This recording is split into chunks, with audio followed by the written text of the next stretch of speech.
Selamat datang di mata kuliah Teknologi Multimedia. Bersama saya Muhammad Prabu Wibowo. Pada sesi kali ini kita akan membahas mengenai pembuatan produk audio, pengantar dan juga pembuatan transkrip audio untuk tahap pra-produksi. Jadi materi kita kali ini akan lebih ke arah pengantar teknis audio dan juga pra-produksi, yaitu pembuatan transkrip. Nah, jadi suara. Apa sih yang disebut dengan suara? Terdiri dari sinyal, gelombang. Jadi gelombang tekanan yang menggerakkan udara. Nah, jadi sifatnya bisa analog. Analog itu yang berupa pita kaset dan juga digital. Nah, jadi sebenarnya suara itu penting dalam multimedia. Jadi mungkin kalau kita menonton film tanpa suara rasanya hampa. Jadi efek dalam media suara sebenarnya bisa membentuk mood, bisa juga mengisi kekosongan, kosongan hati sesuai dengan tema dari film mungkin atau dari produk multimedia yang dibuat. Jadi suara merupakan aspek penting dalam multimedia. Tidak hanya dalam film, tapi juga dari video game, dari multimedia lainnya, dan juga animasi. Itu semua penting. Dan produk media suara juga beragam. Mulai dari lagu, musik, iklan radio, efek suara. Jadi ada bermacam dan beragam produk media suara.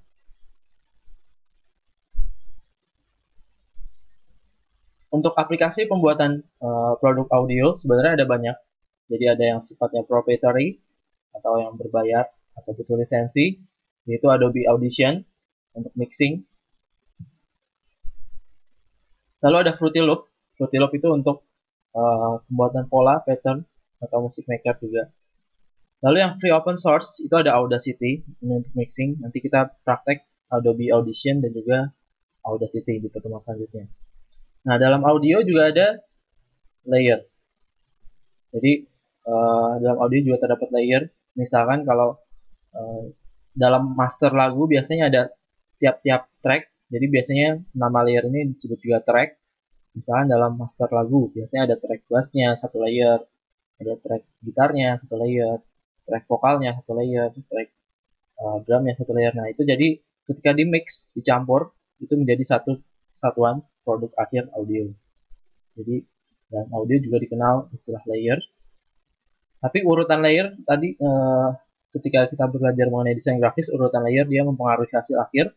Tapi kalau di audio, urutan layer tidak mempengaruhi hasil akhir, tapi yang mempengaruhi yaitu volume. Jadi misalkan layer 1 dibesarkan, misalkan track vokalnya dibesarkan, maka hasil akhirnya nanti volume atau track vokal yang akan dominan. Nah, kekuatan suara. Jadi hasil akhir produk audio ditentukan oleh kekuatan suara atau volume. Nah, biasanya kekuatan suara digambarkan dengan dB atau desibel.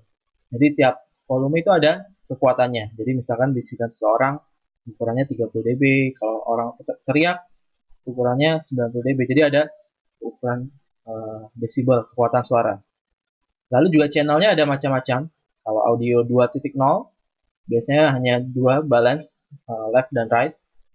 Lalu ada audio 5.1. 5.1 berarti ada 5 speaker dan 1 bass. Jadi 5 speaker maksudnya di depan ada 2, di belakang ada 2 speaker, lalu ada 1 bass. Lalu audio yang surround sekarang ini dikenal 7.1, jadi ada 7 speaker. Jadi depan 2, tengah, kiri kanan 2, belakang 2.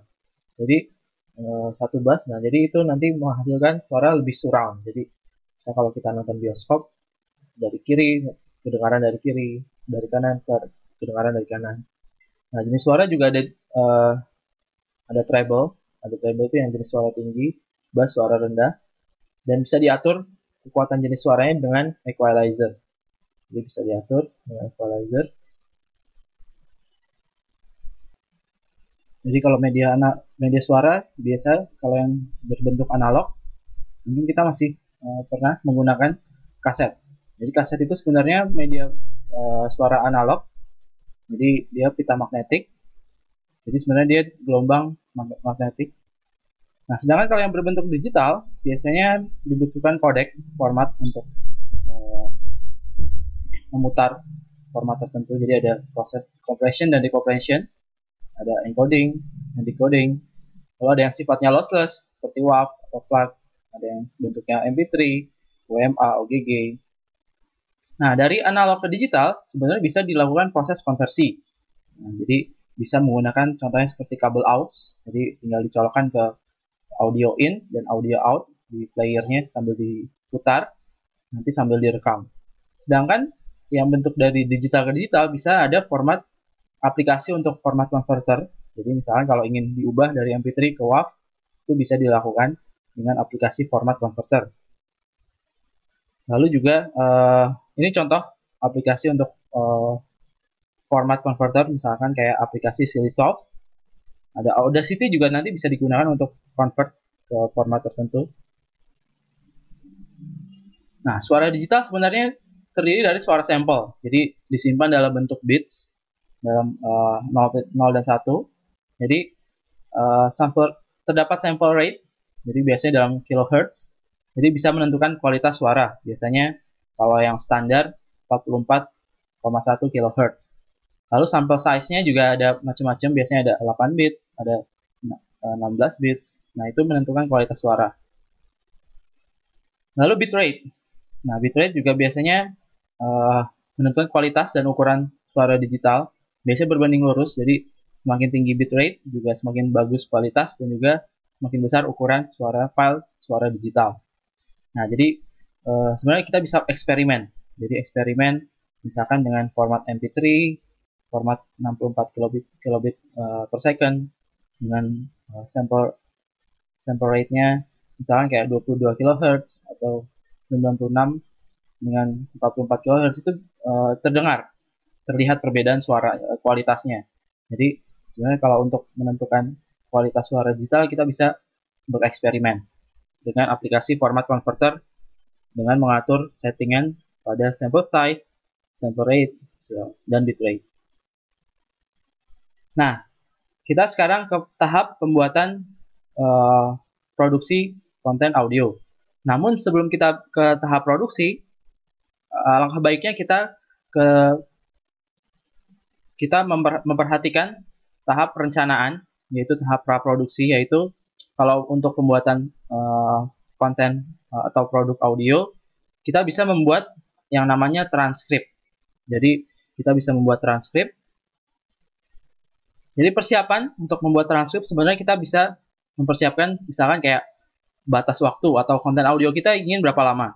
Lalu kita jumlah sumber daya manusia, waktu, peralatan, budget, lalu juga tentukan peran. Nanti kalau ada dialog, perannya bisa lebih dari satu. Bisa juga pakai ide, konsep, rencana, ada audiens, target audiensnya siapa, tujuannya seperti apa, itu harus disiapkan. Nah, jadi sebenarnya inti dari transkrip sebenarnya timeline atau sequence. Jadi sequence tahapan. Jadi tahapannya apa saja. Jadi sebenarnya mirip dengan cerita pada karya tulis. Jenisnya bisa narasi, deskripsi, eksposisi, argumentasi, atau persuasi. Percakapannya juga bisa bermacam-macam, bisa prolog, monolog, atau dialog, atau epilog. Jadi bisa disiapkan pendahuluannya, pendeskripsian keadaan, sampai alurnya, dan sampai akhirnya, tujuan akhirnya. Nah, ini contoh transkrip audio pada iklan restoran misalkan. Durasinya misalkan 30 detik. Jadi biasanya kalau timeline ini kalau yang lengkap biasanya ada 3 bagian, ada menit, detik, atau milidetik. Jadi bisa diatur. Nah, misalkan pada transkrip di sini untuk iklan restoran detik ke 00 sampai detik ke 5 misalkan. Ada narator bercerita pada suatu malam yang cerah di langit Jakarta misalkan. Jadi di situ di transkrip terlihat alurnya, tahapan-tahapannya apa saja. Nah, pengganti narator bisa juga dengan penggunaan suara background atau ambience sound atau sound effect. Misalkan pengganti narator yang menjelaskan pada suatu malam yang cerah di langit Jakarta bisa menggunakan suara jangkrik misalkan atau suara burung hantu. Jadi misalkan detik 00 sampai detik ke-5 bisa menggunakan suara jangkrik atau burung hantu. Lalu detik ke-5 sampai detik ke-7 ada suara misalkan si A ngomong, "Oi, lagi apa bro?" Misalkan. "Sibuk nggak?" Nah, jadi ketika proses recording harus memperhatikan ekspresi suara. Jadi transkrip ini berisi tahapan-tahapan sampai nanti tahap akhir detik ke-25 sampai detik ke-30 A dan B pergi ke tempat makan. Jadi misalkan bisa pakai untuk penjelasan pergi ke tempat makan, mereka bisa digantikan dengan suara ambient sound, yaitu suara hentakan kaki berjalan.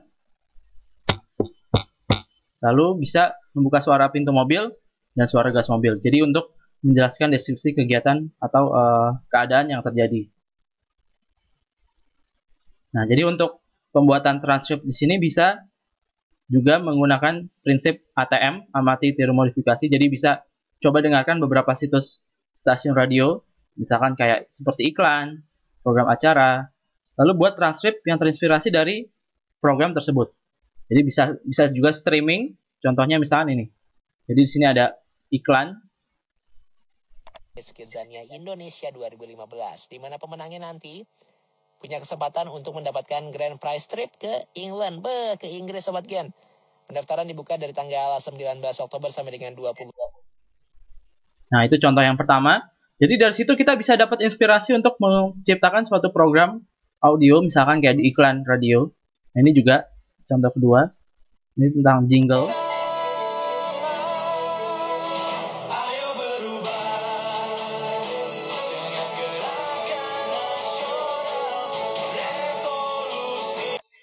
Nasional Revolusi Mental. Gerakan Nasional Revolusi Mental. Ayo berubah. Ajakan ini dipersembahkan oleh Kementerian Koordinator Bidang Pembangunan Manusia dan Kebudayaan Republik Indonesia. Nah, itu contoh ATM. Jadi kita bisa mendengarkan salah satu program yang ada di radio. Kita bisa buat timeline atau transkrip dari yang sudah ada. Nanti kita buat transkrip diadaptasikan dengan karya kita yang nanti akan dibuat. Jadi kita bisa mengambil prinsip ATM, amati tiru modifikasi dari karya orang lain. Jadi itu yang bisa dijelaskan mengenai pengantar audio dan juga pembuatan transkrip. Jangan lupa buat transkrip Anda sendiri, nanti diupload di Scaly. Sampai jumpa di pertemuan selanjutnya mengenai audio recording. Terima kasih.